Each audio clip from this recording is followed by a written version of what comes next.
নমস্কার প্রিয় ছাত্রছাত্রীরা, আবারও চলে এসেছি তোমাদের সামনে আগন্তুক ইউটিউব চ্যানেলটি নিয়ে।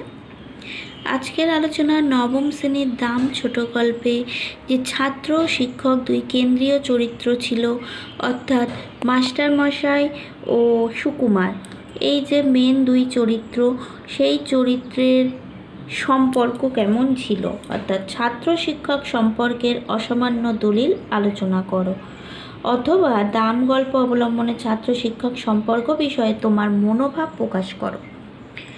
তো নিজের মনোভাবকে যুক্ত করে এখানে উত্তরটা তৈরি করতে হবে। দেখো কিভাবে লিখবে। প্রথমে পয়েন্টস করব ছাত্র শিক্ষক সম্পর্ক। দাম ছোট গল্পের লেখক নারায়ণ গঙ্গোপাধ্যায় ছাত্র শিক্ষক সম্পর্ককে স্নেহ, মমতা, শ্রদ্ধার মিশেলে এক অনন্য মাত্রা দান করেছেন। সুকুমার ও তার অঙ্কের মাস্টারমশাই ছাত্র ও শিক্ষক সমাজের প্রতিনিধি হয়ে উঠেছে। এখানে যেন যিনি মাস্টারমশাই অঙ্কের, তিনি সমগ্র মাস্টার জাতির, আর ছাত্র হিসাবে সুকুমার সকল ছাত্র সমাজের প্রতিনিধি হিসাবে গড়ে উঠেছে।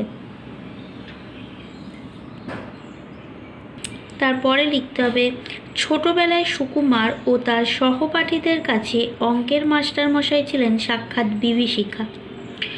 অঙ্কে মানুষটির অসাধারণ পাণ্ডিত্য ছিল, তাই ছাত্ররা অঙ্ক না পারলেই তিনি ভয়ানক রেগে যেতেন এবং তাদের পিঠে নেমে আসতো তার প্রকাণ্ড হাতের প্রচণ্ড চড়।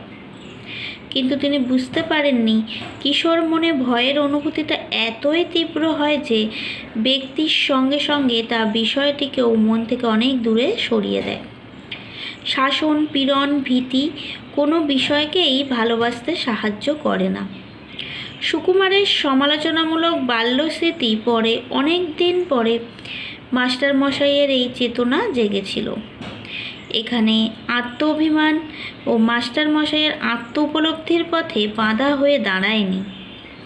অন্যদিকে পরের প্যারা করে লিখতে হবে, অন্যদিকে সুকুমারও উপলব্ধি করেছিল যে কৈশোরে তিনি মাস্টারমশাইয়ের আপাত শাসনের আড়ালে থাকা স্নেহকে অনুভব করতে পারেননি। তার মাস্টারমশাইয়ের পড়ানোর হয়তো পদ্ধতিগত কিছু ত্রুটি ছিল, কিন্তু অঙ্ক শেখানোর জন্য তার যে নিষ্ঠা এবং ছাত্রদের প্রতি ভালোবাসার কোনো অভাব ছিল না। এইভাবেই শ্রদ্ধা ও স্নেহের মধ্য দিয়ে ছাত্র শিক্ষক সম্পর্কের চিরকালীন রূপটি গল্পে প্রকাশ পেয়েছে, তাই লিখতে হবে।